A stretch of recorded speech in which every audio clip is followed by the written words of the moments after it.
नमस्कार दोस्तों, राधे राधे। मैं नीरज जंगवाल। बहुत सारे खीरे नहीं, हम लोग इसको ककड़ी बोलते हैं, ककड़ी लगी हुई हैं। ये देखिए पहाड़ी ककड़ी। तो इस तरह से देखें, यहाँ पे पिंकी भी लगी हुई है घास काटने में।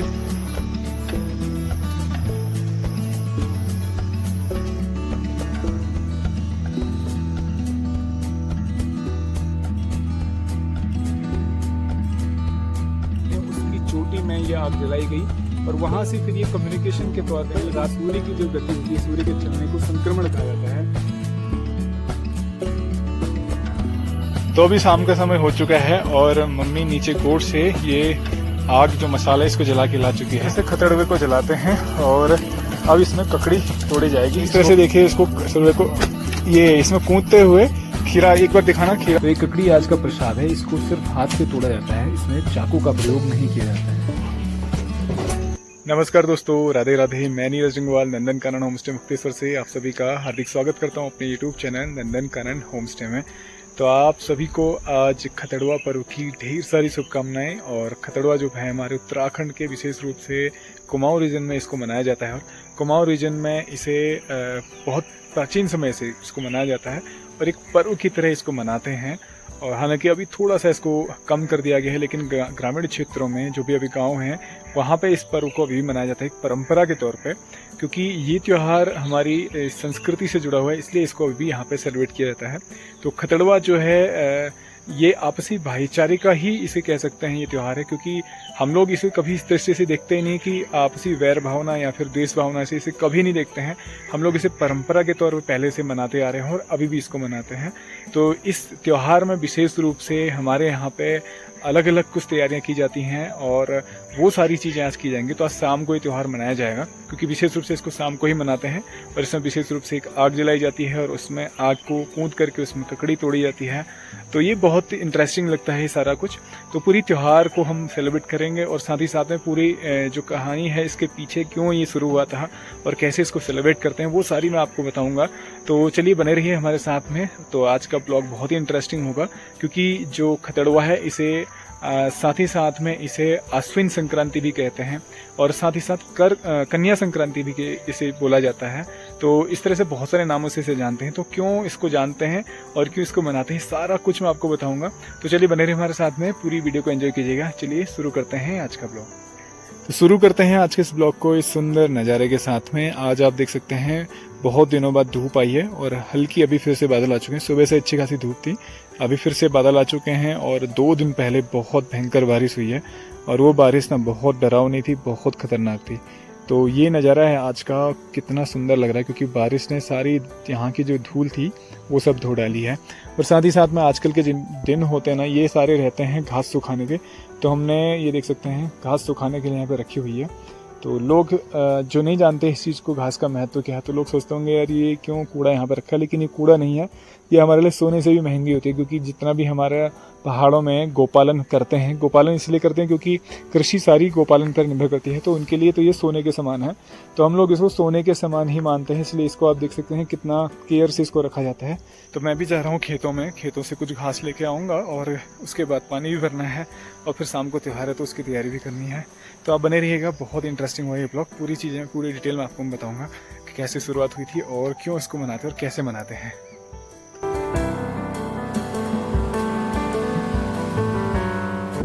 तो पहाड़ों में जब बारिश होती है ना, बारिश के बाद सारे स्रोत खुल जाते हैं। देख सकते हैं खेतों में अभी भी पानी चल रहा है और लगातार ये साफ पानी होता है। ये जो है स्प्रिंग वाटर है, मतलब ये स्रोत से निकल करके बहते हुए नीचे गधरे में मिल जाएगा, लेकिन ये साफ पानी है। और लेकिन आप देख सकते हैं इधर जितनी भी हमारी गोभी इसमें लगी हुई हैं सब खराब हो चुकी है, क्योंकि बहुत ज़्यादा बारिश होगी तो सारी गोभी उसके कारण यहाँ पे पानी के कारण एक्सेस पानी ज़मीन ने ले लिया, इस वजह से सारी गोभी सड़ करके खराब हो गई है। तो मैं पहुंच चुका हूँ खेतों में और यहाँ पे देखो, यहाँ पे ना हमारे पहाड़ों की खीरा लगा हुआ है। ये पहाड़ी खीरे की पहचान मैं आपको दिखाता हूँ अभी।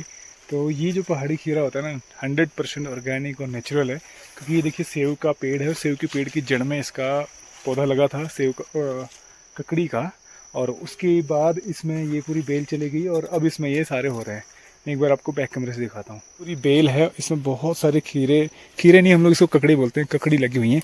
ये देखिए पहाड़ी ककड़ी तो ये जो है अभी पूरी तरह से तैयार हो चुकी है। तैयार इन द सेंस कि इसका स्पेशली हम लोग जो यूज़ करते हैं वो बनाते हैं इसका रायता, पहाड़ी रायता और पहाड़ी ककड़ी का रायता।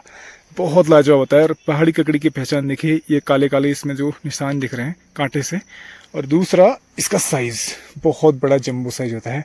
और इधर एक छुटकू भी लग रहा है, देखिए छुटकू ककड़ी, ये बड़ी होके ऐसी बनेगी। तो ये जो काले काले से इसमें निशान दिख रहे हैं ना, ये निशान जो होते हैं यही पहाड़ी ककड़ी की खीरे की पहचान है। एक और दिखाता हूँ आपको, यहाँ देखिए एकदम हरी ककड़ी जो कि सलाद के काम आ सकती है। ये देखिए कितनी लाजवाब है। इसको तो तोड़ के ले चलते हैं और उसका हम लोग सलाद बना के खाएंगे।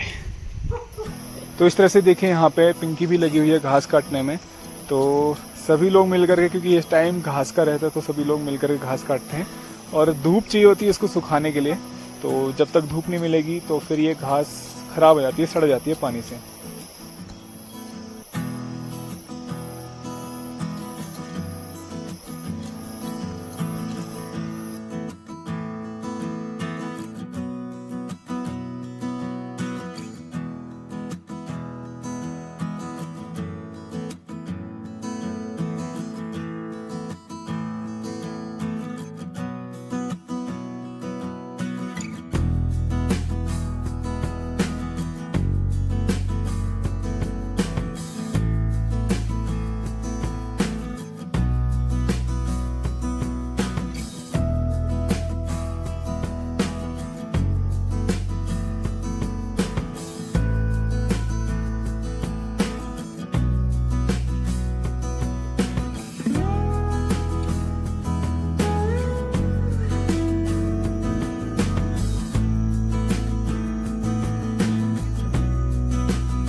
तो आजकल के दिन घास कटाई के होते हैं, तो हम लोग घास को काट करके ऐसे अपने आंगन में लेके आते हैं और आंगन में इसको सुखाते हैं। सुखाने के फिर इसका लूठा बनाया जाता है और लूठे में फिर इसको ऐसे शेप बनाते हैं कि ताकि पानी अंदर ना जाए और ये लंबे समय तक सूखी घास सुरक्षित रहती है। और फिर जाड़ों के समय में जब खेतों में हरी घास नहीं होती है या फिर घास होती ही नहीं है, उस समय फिर इसको हम लोग, जो स्टोर्ड घास होती है, इसको हम लोग खिलाते हैं गाय को। तो चलिए सबसे पहले जान लेते हैं इस त्यौहार का महत्व, क्यों ये मनाया जाता है और कैसे इसकी शुरुआत हुई। तो इसके पीछे बहुत सारी कहानियां हैं और सबसे प्रथम जो हम लोग जिसको मानते हैं वो ये है कि हमारे दादा परदादा के माध्यम से ये हमें सुनने को मिला था। और अभी भी ये लोक प्रचलित है कि कुमाऊं और गढ़वाल मंडल में दो अलग अलग शासक हुआ करते थे। कुमाऊं मंडल के राजा थे राजा चंद वंश के राजा जिनका नाम था लक्ष्मी चंद, और गढ़वाल के पवार वंश के राजा थे जिनका नाम था राजा मान सिंह। तो दोनों में आपस में बहुत सारे युद्ध हुए, आपसी मतभेद के कारण युद्ध हुए होंगे। तो जब युद्ध हुए तो 7 बार जो थे हमारे कुमाऊं रीजन के जो राजा थे लक्ष्मी चंद, वो हारे थे युद्ध में। और 8वीं बार इन्होंने पूरा प्रयास किया, पूरी सेना और ताकत झोंक दी। और 8वीं बार जब युद्ध हुआ तो इन्होंने जो गढ़वाल मंडल के राजा हैं मान सिंह, उनके प्रथम जो प्रमुख सेनापति थे खतड़ सिंह, उसको मार दिया था। और जो मारा था वो मारा था गाय सिंह, जो कि हमारे कुमाऊं मंडल के राजा लक्ष्मी चंद के प्रथम जो सेनापति थे, उनके द्वारा खतड़ सिंह को मार दिया गया। तो इस प्रकार से इनको युद्ध में जीत मिली। तो उसी जीत की खुशी मनाने के लिए ये त्यौहार प्रारंभ हुआ, क्योंकि पहले समय ऐसा था जब कम्युनिकेशन का कोई साधन नहीं था। मतलब अभी तो मोबाइल है और बहुत सारी सुविधाएं हैं जिससे हम एक सेकंड में कहीं से कहीं तक इन्फॉर्मेशन पहुंचा सकते हैं। लेकिन वो समय ऐसा था जहाँ पे सूचना भेजने के लिए आवाज़ का और रोशनी का माध्यम का प्रयोग करते थे। तो जो खतड़ सिंह का जो पुतला सा जलाया जाता है, ये सूचना देने के लिए कि कुमाऊं मंडल के राजा को सूचना पहुंचाने के लिए कि हम जीत चुके हैं। क्योंकि कुमाऊं मंडल के राजा थे, उनका चंदवंशी राजाओं की जो राजधानी थी अल्मोड़ा थी। तो ये युद्ध शायद कुमाऊं और गढ़वाल मंडल की जहाँ पे बॉर्डर है वहाँ पे शायद हुआ होगा, गैरसैंण के पास में। तो वहाँ पे जब युद्ध हुआ, वहाँ से सूचना को अल्मोड़ा पहुँचाना था। तो उसके लिए द्रोणागिरी पर्वत, दूनागिरी से बोलते हैं, उसकी चोटी में यह आग जलाई गई और वहाँ से फिर ये कम्युनिकेशन के तौर पे रात में जब आग जलाते हैं उसके साथ ही साथ नारे भी लगाते हैं, गाय की जीत खतड़वा की हार, भाग खतड़वा धारे उधार, ऐसे कुछ वो नारा भी लगाया जाता है। तो वो नारा भी लगाया गया और साथ ही साथ में ये कम्युनिकेशन के लिए बताने के लिए रोशनी का प्रयोग किया गया। और जब खुशी मना रहे थे तो उस समय खुशी मनाने के समय मिठाई बांटने के लिए कुछ नहीं था, क्योंकि शाम का समय था। तो लोगों के समय उस समय घरों में खीरे हुए थे, ककड़ी हुई थी, तो लोगों ने ककड़ी बांट करके खुशी के तौर पे इसको मनाया था। इसीलिए आज भी इसको जब खतड़वा मनाते हैं तो उसमें ककड़ी तोड़ी जाती है और ककड़ी तोड़ के सबको प्रसाद स्वरूप बांटी जाती है खुशी मनाने के लिए। तो ये इसके पीछे प्रचलित लोक गाथा है जो माना जाता है कि इसके बाद ये त्यौहार प्रारंभ हुआ। और साथ ही साथ इस त्यौहार का एक और महत्व है, वो ये है कि इस त्यौहार को विशेष रूप से गौ माता के साथ जोड़ा गया है। तो गोवर्धन के लिए और गोवंश के विकास के लिए, गोवंश की समृद्धि के लिए इस त्यौहार को मनाते हैं। ऐसा भी इसके पीछे एक कारण बताया गया है, जिसमें गौ माता की जो गोठ होता है उसकी पूरी क्लीनिंग सफाई की जाती है, क्लीनिंग की जाती है उसकी। और क्योंकि बरसात का समय होता है और बरसात के समय में बहुत पानी होता है और गोठों में पानी रिस जाता है, इसलिए गोठों की सफाई की जाती है ताकि बीमारियों का प्रवेश ना हो उसमें। और सफाई करके नए उसमें पत्ते बिछाए जाते हैं। उसके बाद गौ माता की जो गोठ है उसमें पूजन किया जाता है। और साथ ही साथ वहाँ से जो हम लोग खतड़वा जलाने के लिए आग का प्रयोग करते हैं, वो आग वहीं से उसी गोठ से उठ करके आती है। मतलब वहीं से वो लौ को जलाते हैं, मसाल को जलाते हैं और उसी मसाल को लेकर के जहाँ पे दो रास्ते मिल रहे होते हैं, मतलब दो रास्तों का जॉइंट होता हो, या जिसे हम लोग को होता है ना तिराहा हो, ऐसा जो स्थान होगा वहाँ पे इस आग को जलाया जाता है और वहीं पे इस खतड़वा को मनाया जाता है। और हमारे उत्तराखंड में हर महीने में एक एक संक्रांति आती है। और संक्रांति कहते हैं जब सूर्य का एक राशि से दूसरी राशि में प्रवेश होता है, उसे संक्रांति कहा जाता है। जैसे हम लोग जब चलते तो हमारे चलने को चलना बोलते हैं, लेकिन सूर्य की जो गति होती है, सूर्य के चलने को संक्रमण कहा जाता है। क्योंकि जब हमारे शरीर में कोई बीमारी फैलती है तो उसे बीमारी फैलने इन्फेक्शन तब कहते हैं जब किसी के ब्लड में कोई इन्फेक्शन होगा, मतलब खून में जब इन्फेक्शन होगा तो बहुत तेज़ी से फैलता है, मतलब एक ही साथ पूरे शरीर में वो इन्फेक्शन फैलता है। इसलिए संक्रमण का अर्थ होता है कि जब सूर्य एक साथ, सूर्य एक ही जगह पे मौजूद नहीं है, सूर्य बहुत एक साथ कई सारे स्थानों में मौजूद रहते हैं, इसलिए सूर्य की जो गति होती है उसे संक्रमण कहा जाता है। और जब सूर्य एक राशि से दूसरी राशि में प्रवेश करते हैं उसे संक्रांति कहते हैं। तो संक्रांति का अर्थ यह है कि सूर्य जब एक विशेष राशि वाले क्षेत्र से दूसरी राशि में प्रवेश करते हैं उसे संक्रांति कहा जाता है। और ये जो है इसे कन्या संक्रांति भी बोलते हैं, क्योंकि सूर्य कन्या राशि में इस संक्रांति में प्रवेश करते हैं। और इससे पहले जो पिछले महीने जो संक्रांति आई थी उसे हम लोग बोलते हैं सिंह संक्रांति, क्योंकि सिंह संक्रांति में हम लोग घी त्यौहार मनाते हैं। और हर महीने में उत्तराखंड में एक एक लोक पर्व मनाया जाता है। उसे हम लोग लोकल में स्थानीय भाषा के में से संज्ञान के तौर पर बोलते हैं। संज्ञान मतलब संक्रांति का ही एक अभ्रंश रूप कह सकते हैं, क्योंकि हिंदी में संक्रांति बोलते हैं और हम लोग पहाड़ी में उसे संज्ञान कहते हैं। तो इसे कन्या संक्रांति भी कहा जाता है, क्योंकि सूर्य का सिंह राशि से कन्या राशि में प्रवेश होता है। और इस तरह से हर महीने में 12 राशियों में सूर्य प्रवेश करते हैं, हर महीने एक एक संक्रांति आती है। और वो संक्रांति हमारे उत्तराखंड में लोक पर्व के रूप में मनाई जाती है। और ये जो है इसे आश्विन संक्रांति और साथ ही साथ कन्या संक्रांति और गाय के साथ भी इसे जोड़ा गया है, जैसे गाय संक्रांति भी इसको कई लोग बोलते हैं।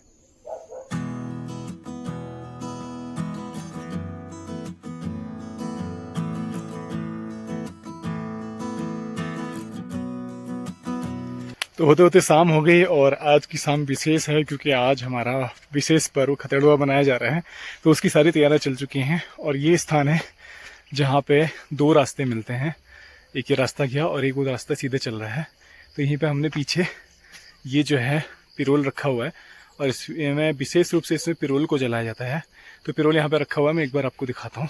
ये देख सकते हैं, ये सारा पिरोल यहाँ पे रखा हुआ है।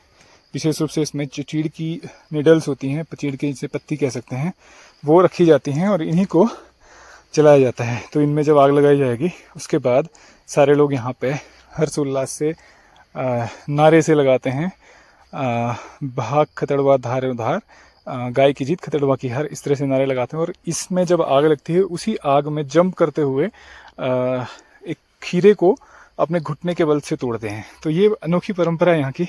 तो अभी देखना, ये जैसे थोड़ा सा अंधेरा सा हो जाएगा तब इसको हम लोग सेलिब्रेट करेंगे। तो अभी कमलेश जो है ये कुछ ककड़ी तोड़ के लाया है, पहाड़ी ककड़ी, और बहुत सारा प्रसाद है। जितने लोग आज हमारे साथ सेलिब्रेट करने वाले हैं सबको प्रसाद मिलेगा। एक एक ककड़ी बाकायदा प्रसाद के रूप में दी जाएगी। तो ये सारी हमारी ऑर्गेनिक ककड़ी है हमारे खेतों की। तो अभी शाम का समय हो चुका है और मम्मी नीचे गोट से ये आग जो मसाला इसको जला के ला चुकी है। तो इस तरह से हर गोट से मसाल को जला के लाते हैं और गाय के पास से इसको घुमाते हुए इस तरह से, और ये जो स्थान है जहाँ पे हमने इसको बनाया गया है इसको जलाया जाता है। तो इसको जला करके इसमें ककड़ी को तोड़ते हैं इसमें कूदते हुए। तो ये है खतड़वा, इस तरह से जहाँ पे दो रास्तों का जॉइंट होता है, मतलब एक जंक्शन पॉइंट होता है, वहां पे इसको जलाया जाता है। तो इस तरह से खतड़वे को जलाते हैं और अब इसमें ककड़ी तोड़ी जाएगी, इसको कूदते हुए फांदते हुए, और फिर उसको प्रसाद स्वरूप सभी को बांटा जाता है।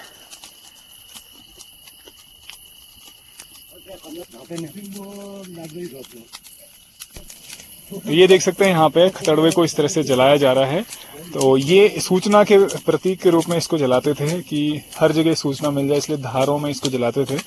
और जलाते हुए यहाँ पे पहले के जो समय था उस समय खूब नारेबाजी शोर करते थे। अभी इसको बहुत कम बनाते हैं। तो इसमें जो मुख्य बात रहती है वो रहती है खीरे को इसमें कूदते हुए खीरे को तोड़ा जाता है घुटने के बल से, और उसको बिना चाकू के प्रयोग के तोड़ करके ही प्रसाद स्वरूप सभी लोग खाते हैं। तो इधर ताऊ जी भी आए हुए हैं, कमलेश भी है, और मम्मी ने इसको आग लगा दी है खतड़वे में। तो इस तरह से खतड़वे का सेलिब्रेशन हो रहा है। तो इस तरह से देखिए इसको खतड़वे को, ये इसमें कूदते हुए खीरा, एक बार दिखाना खीरा, ये देख सकते हैं खीरे को इस तरह से इसमें तोड़ा गया है। तो ये तोड़ के दो टुकड़े हो गए। अब इसको प्रसाद स्वरूप सभी लोग तोड़ तोड़ करके खाएंगे। तो इसका कुछ अंश पहले इस आग में दिया जाता है इसको भोग के स्वरूप, और उसके बाद इसको प्रसाद स्वरूप सभी लोग खाते हैं। तो इस तरह से खतड़वे को सेलिब्रेट किया जाता है। और पहले खूब नारेबाजी होती थी, खूब इसमें हो हल्ला होता था, लेकिन अभी बहुत कम इसको सेलिब्रेट करते हैं।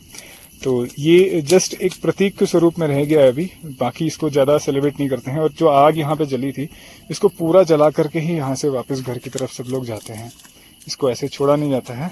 तो ये परंपरा पहले से चली आ रही थी और अभी भी इसका अंश रूप में ये खतड़वा आप देख सकते हैं, क्योंकि ये कन्या संक्रांति है तो इस वजह से इसको अभी भी कुछ जगह पे सेलिब्रेट करते हैं, और विशेष रूप से अल्मोड़ा वाले क्षेत्र में इसको बहुत ज़्यादा रूप में अभी भी मनाते हैं। तो खतड़वा सेलिब्रेट करके इसको मना के आ चुके हैं हम लोग, और अब यहाँ पे ये जो खीरा है इस खीरे को सभी को हाथ से तोड़ करके दिया जाता है प्रसाद स्वरूप में। तो इसमें इसका चाकू का बिल्कुल भी प्रयोग नहीं करते हैं, तो सिर्फ इसको हाथ से ही तोड़ करके खाया जाता है। ये देख सकते हैं हाथ से इसको तोड़ करके खा रहे हैं। और जो इसका अंदर के जो इसके गुदा वाला हिस्सा रहता है जिसमें इसके सीड्स होते हैं, उसको इस तरह से तिलक की तरह इसको माथे में लगाते हैं। ये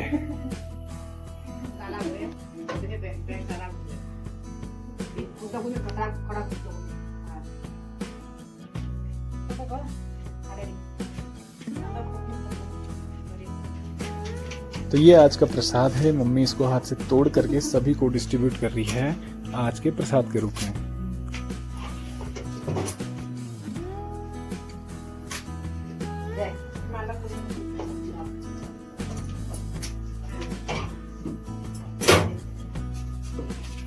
तो इस तरह से खतड़वे का सेलिब्रेशन हो चुका है और ये प्रसाद स्वरूप खीरा में मिल गया है। और ये जो खीरा है ताज़ा एकदम फ्रेश खीरा इसमें यूज़ किया जाता है, और इसके जो अंदर का जो हिस्सा है ये भी बहुत सॉफ्ट होता है, मतलब इसके सीड्स भी बहुत सॉफ्ट होते हैं। तो इसको प्रसाद स्वरूप सभी सदस्य घर के जो होते हैं सारे सदस्य इसको प्रसाद स्वरूप में खाते हैं। तो आप सब भी लीजिए इसको प्रसाद स्वरूप में, आप भी खाइए, आनंद लीजिए आज के खतड़वे के प्रसाद का। तो फाइनली आज का सेलिब्रेशन हो चुका है और वीडियो को यहीं पर स्टॉप करते हैं। उम्मीद करता हूँ आपको ये ब्लॉग पसंद आया होगा। तो ये उद्देश्य मेरा किसी की भावना को ठेस पहुंचाना नहीं था, बस ये है कि एक इन्फॉर्मेशन के लिए ये त्यौहार हमने सेलिब्रेट किया और एक परंपरा रही है तो उसको हम लोग फॉलो कर रहे हैं। बाकी किसी की भावना को ठेस पहुंचाना इसका उद्देश्य नहीं है, क्योंकि इस त्यौहार को पहले भी इस उद्देश्य नहीं मनाया जाता था। इसके पीछे जो कारण था वो ये था कि एक संक्रांति के तौर पर इसको मनाते थे। तो इस तरह से अभी भी ये कंटिन्यू है, चला आ रहा है। तो आज की वीडियो को यहीं पे स्टॉप करते हैं। उम्मीद करता हूँ आपको ये ब्लॉग पसंद आएगा। ब्लॉग पसंद आए तो इसको लाइक कीजिए, शेयर कीजिए और कमेंट कीजिए। और यदि आप चैनल में नए हैं तो प्लीज़ चैनल को सब्सक्राइब कीजिए और बेल आइकन प्रेस करना मत भूलिए। बेल आइकन प्रेस कीजिए ताकि कोई भी हमारा नया ब्लॉग पब्लिश होता है तो नोटिफिकेशन के माध्यम से आपको मिल जाएगा। तो हमेशा से हमारे साथ ऐसे बने रहने के लिए आपका बहुत बहुत धन्यवाद। मिलते हैं नए ब्लॉग में, तब तक के लिए राधे राधे।